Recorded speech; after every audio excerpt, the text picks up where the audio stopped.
As I sit here, trying to find the right words to express the pain and chaos that have taken over our lives, I can't help but feel a profound sense of guilt and sadness. It all started when my husband confronted me after conducting a DNA test on our firstborn son. I had no idea that this confrontation would uncover the secrets and lies I had been hiding for so long. I need to admit the obvious, I am at fault here, and I accept that I am the one who caused the situation. I know it's my responsibility. But honestly, I'm struggling to cope with all of this. I'm reaching out here in the hope that someone can offer advice on how to mend the trust I've broken with my betrayed spouse. This all happened back in 2016, a whole 6 years ago. At that time, I was young and made a terrible mistake. John and I had been together for 2 years, and we shared a history of growing up in the same hometown, being part of the same circle of friends since childhood and falling in love during high school. Our love has endured since then, and we've remained together. After graduating from college, my best friend Janet got married to her boyfriend, and I had the honor of being her bridesmaid. Meanwhile, my boyfriend and I decided to wait a bit longer so we could save up enough money for our wedding the following year. Then, about 6 months after Janet's wedding, my phone rang, and it was her calling. My heart sank a little when I answered because I could tell something was wrong from the way she was sobbing. Her voice was shaky and filled with tears as she struggled to speak. It had been half a year since her wedding, and I knew whatever she was about to tell me couldn't be good news. As she took a moment to gather her emotions and find her voice, the words she finally managed to say were like a heavy blow to my heart. She explained that she and her husband had visited a doctor and they had received heartbreaking news. She had a medical condition that made it impossible for her to have children. I remembered how adoption had come up in our conversations before, and I knew that wasn't an option for them either. The weight of this revelation hung heavily in the air, and I could hear the despair in her voice. It was an agonizing moment, and I could only imagine the pain and confusion she must have been experiencing at that very moment. I really wanted to be there for her, to support her in any way possible.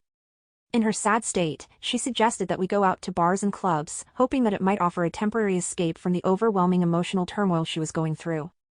I thought perhaps dancing and laughter could bring her some relief, even if only for a little while. So, I gently encouraged her to get dressed, assuring her that we would create a memorable night, even if it meant temporarily setting aside the weight of her recent diagnosis. During our time at the club, we decided to let loose and fully embrace the night. The music blared, the lights flashed in rhythm, and the attention we received from other men provided a momentary break from the heavy burden my best friend was carrying. It felt like a release, a brief escape from the sadness that had consumed her. As the weeks passed, we found ourselves going out more and more often. The attention we received from strangers started to boost our self-confidence. It was as if we were regaining a sense of self-assurance that had been overshadowed by the recent news about my best friend's condition. We laughed, danced, and reveled in the excitement of those nights, treasuring the moments when our worries seemed to fade away. On one of those lively nights, when the music was pounding and the dance floor was packed with people, I pulled my best friend aside. With deep sincerity, I shared with her that since she couldn't have children of her own, I would be willing to be a surrogate mother for her if she ever considered that option. I understood that adoption might not be something her husband readily agreed to, and I wanted to offer her an alternative that could bring hope back into her life. My words brought tears to her eyes, but they were tears of gratitude and relief. My promise brought even more cheer to my best friend, and as a result, we started going out together even more frequently. At that time, I was in a relationship with my current husband, who was understanding and supportive of the close bond between my best friend and me. He knew how much her happiness meant to me and encouraged me to be there for her in any way I could. However, during this period, there was something our partners didn't know. We began to take advantage of our nights out by getting involved with random guys, making out with them, and sometimes even going to their homes with them. Unfortunately, during this time, I found out that I was pregnant. I confided in my best friend and told her that I wanted to terminate the pregnancy because I wasn't entirely sure if the child belonged to my boyfriend. When I shared my decision to remove the pregnancy, my friend went on a passionate speech, trying to convince me to keep the baby. She believed I didn't fully grasp how fortunate I was to have the opportunity to become a mother. She successfully persuaded me to keep the baby. I ended all ties with the guys I had been involved with and focused on my relationship with my boyfriend. My best friend and I also stopped going out together. Although, my friend continued to go out and cheat on her partner, and she was also trying to convince me to continue. After deciding to keep the pregnancy, I reevaluated my life decision and I realized how disgusted I felt with myself, her, and the strangers I had been kissing. Most of all, I was overwhelmed with guilt for betraying the love of my life. I mustered the courage to tell her that I couldn't continue hanging out with her if she was going to persist with her infidelity. She understood my perspective and decided to stop as well. However, despite our moral misgivings, we both chose to keep our actions a secret. Since I didn't want to walk down the aisle while I was pregnant, I convinced my then-boyfriend that we should get married. He believed he was the father, and to some extent, I did too, but I couldn't be certain due to my involvement with multiple men I had met at the club with my best friend. So, my boyfriend and I quickly tied the knot, and my best friend played a supportive role in taking care of me during my pregnancy. A few months after giving birth to my son, my best friend and her husband started experiencing difficulties that eventually led to their divorce. My best friend was heartbroken during that time, and she, as always, wanted to go out and party to cope with her pain. However, I declined her invitation because I didn't want a repeat of what had happened the last time we partied. Instead, we opted for a different approach, visiting lounges, high-class restaurants, enjoying massages, practicing yoga, and indulging in some shopping. This turned out to be more fulfilling than seeking attention from other men, and it helped us maintain our dignity and integrity.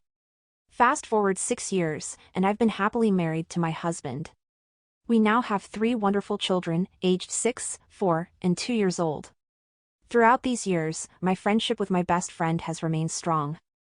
She soon got into another serious relationship, and I've included her and her partner in our children's birthday parties, Super Bowl games, and couples date nights. My friend and her partner appeared to be content and in a happy relationship, which made me genuinely happy for them. Then, one day, my friend broached the topic of having a baby. She expressed her and her boyfriend's desire to start a family and reminded me of my offer to be a surrogate mother, especially now that I had decided not to have any more children of my own.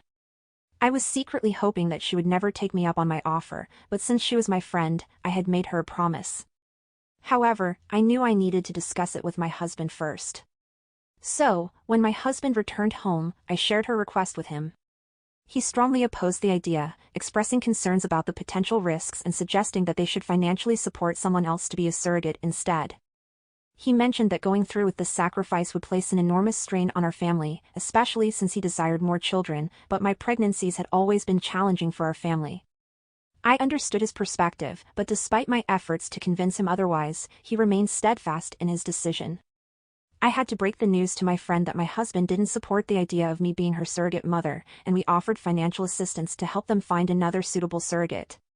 She didn't take this news well and became upset, feeling that I had broken my promise. She left our conversation in a state of distress, even calling me a fake friend. I tried to explain to her that my circumstances and responsibilities had changed since I had made the promise. I felt terrible about how our conversation ended, and when I returned home to my husband and shared my feelings, he was upset that she even expected me to be her surrogate. He told me that I would eventually get over it. Unfortunately, I had underestimated just how upset my husband was about the situation.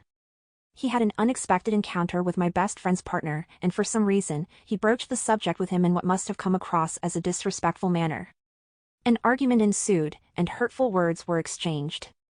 During the heated exchange, my best friend's partner went so far as to suggest that my husband should conduct a DNA test on our oldest son, implying that he might not be the only one who had been intimate with me recently. When my husband confronted me about the argument he had with my best friend's partner, I tried to downplay it, suggesting that my best friend's partner was just trying to hurt him during their argument. I desperately tried to divert my husband's attention, but deep down, I was extremely worried that my past actions were catching up with me. After I had a chance to speak with my husband privately, I immediately called my best friend and demanded to know why she had shared such sensitive information with her partner and how she could betray my trust like that. Although she apologized, I was too upset to accept it. I accused her of making me keep the baby only to use it against me and potentially ruin my life. She tried to explain that it wasn't her intention for her partner to use this information against me, and she claimed that she never told him to do so. She insisted that if my husband hadn't been disrespectful during their argument, her partner would have never revealed this information. Don't get me wrong, I love my son and if I have to do it over I will still keep him. When I found out that my supposed girlfriend had revealed this information to her partner, I told her that we needed to reevaluate our relationship, as her actions could have potentially jeopardized my marriage. I hung up the phone with her, and she kept calling and texting me, but I chose not to respond. During that time, I felt incredibly anxious around my husband. It was as if I was walking on eggshells, praying that he wouldn't actually go through with the DNA test. 2 weeks went by, and I started to think that things were returning to normal, but unfortunately, I was mistaken. It was an ordinary evening when he returned home, his face etched with solemnity. I sensed that something was awry, but I could never have foreseen the earth-shattering revelation he was about to unleash. We sat down in our living room, his hands trembling as he drew in a deep breath to speak. He looked at me, his voice quivering, a potent mix of anger and hurt evident in his eyes. "I conducted a DNA test on our son," he began, his words hanging heavily in the air, "and the results have come in." A wave of dread washed over me, and perspiration formed on my brow. The secret I had harbored for 6 long years was about to be exposed, and I hadn't anticipated the devastating consequences. Summoning every ounce of strength, I met his gaze, my voice barely escaping as a whisper. "What did the test reveal?" He paused, tears welling up in his eyes, before finally uttering the words that shattered our world. "Our son is not biologically mine."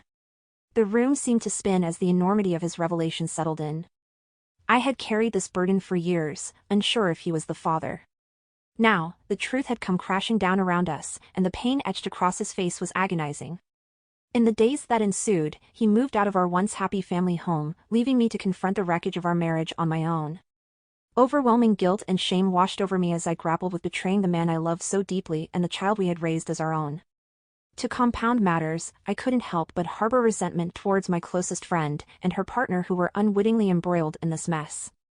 I felt betrayed and developed a deep-seated hatred for my best friend. The betrayal by my best friend only intensified the anguish I felt, straining our friendship to the breaking point. I couldn't escape blaming her for the turmoil that had descended upon our lives, even though I understood it was my own actions that set this tragedy in motion. As I look back on those harrowing days, I'm overwhelmed by the remorse and sorrow that continue to consume my heart. The consequences of my choices have irreparably altered the lives of those I hold most dear, leaving us all to pick up the pieces of a once happy family shattered by deception and betrayal. The days that followed his revelation were fraught with tension, anger, and heartache. He couldn't bear to look at me without a deep sense of betrayal, and his desire for a divorce became undeniable. Our home, once filled with joy and affection, had devolved into a battleground of emotions. One evening, after weeks of painful discussions and arguments, he made his intentions clear. Sitting me down with exhaustion etched on his face, he uttered the painful words, "I can't continue this, I want a divorce." My heart ached as those words hung heavily in the air. I had anticipated this moment, but hearing it vocalized made it undeniably real. I empathized with his anger and disappointment, for I had shattered his trust in the cruelest way possible. But the most heartbreaking aspect was his decision concerning our son, who he wanted to distance himself from. The child he believed was his own for years, now faced the devastating rift caused by my actions. Their once strong father-son bond had been irreparably damaged. Witnessing him turn away from a child who had only known him as a father, who had looked up to him with innocent adoration, was heart-wrenching. Matthew was too young to comprehend the complexity of the situation, but he could sense the change in his father's demeanor, and it pained me to see his confusion and hurt. He relocated to a condominium, severing all ties with the life we had painstakingly built together. He was resolute in his determination to move forward without me, with no room for negotiation. The burden of my betrayal, the loss of my husband, and the anguish experienced by the father figure Matthew had cherished weighed heavily on my conscience. As the divorce proceedings commenced, the stark reality of our fractured family became undeniable. I couldn't escape the overwhelming sense of responsibility for the pain and turmoil I had inflicted. In the end, the repercussions of my actions had torn apart our family, leaving wounds that might never fully heal. To this day I haven't spoken to my ex-best friend as I reserve a special hatred for her and her partner.